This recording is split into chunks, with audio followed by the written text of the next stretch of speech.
The first limitation on freedom we're going to talk about is who has it, and to elaborate, we're going to look at Maya Angelou's Caged Bird. This poem highlights the differences between the life of a free bird, its cares and privilege, and the life of a caged bird, its suffering and also desire. Angelou does this by switching between the life of a free bird and the life of a caged bird, um, in between stanzas, so that you can see the stark contrast between what the two experience. Caged bird sends two separate tones for each bird. There's a relaxed and languished one for the free bird, which is seen in a line on stanza 1. A free bird dips his wing in the orange sun rays and dares to claim the sky his own. While stanza 5, but a caged bird stands on the grave of dreams.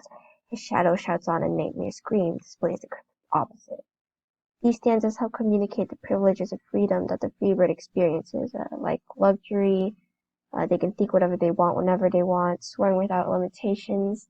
But in comparison to the cage, which represents imprisonment, if the sky represents freedom, then the phrase dares to claim the sky in the line in stanza 4, he names the sky his own, seems to display the free bird's belonging, almost like a possession to it. It has all the freedom, and it takes for granted the freedom it enjoys. Meanwhile, in stanza 2, with regards to the caged bird, and his tone is heard on a distant hill, for the caged bird sings of freedom. The caged bird expresses its want for freedom for many to hear. And one thing that the free bird should probably keep in mind is that for as long as the caged bird remains in prison, there will always be a force caging birds and stealing their freedom. And that kind of fits in with something Maya Angelou said. You only are free when you realize you belong no place, you belong every place, you belong no place at all. And that's one limitation. While those with freedom can enjoy the ability to make their decisions and relish in the poetic luxuries of the world, they are obligated to ensure that the freedom for all others is there for as long as there is injustice and oppression in the world. The Censors is a short story written by Luisa Valenzuela.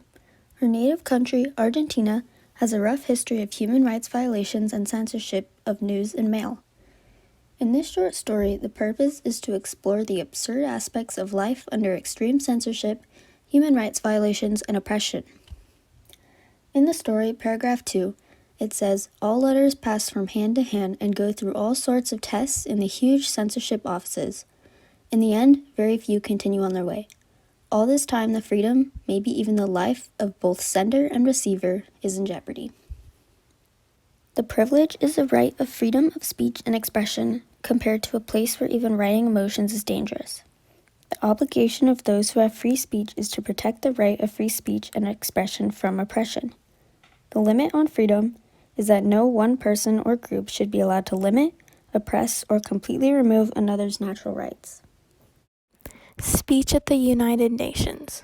Purpose: to share her ideas on the concept of natural rights, right to education, and what freedoms should be given to us naturally. Evidence: I am here to speak up for the right of education of every child. I want education for the sons and daughters of the Taliban and all terrorists or extremists. Privilege: the privilege of these rights is getting a good education and any attempt for women to be seen the same as men.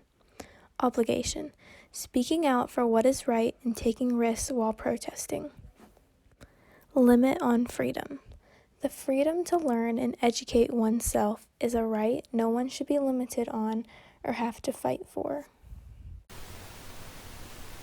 So to recap the limits on freedom, freedom has to be equal, because we saw in Maya Angelou's work that if it's not equal for everyone, then the people with less freedom will ultimately not be free at all.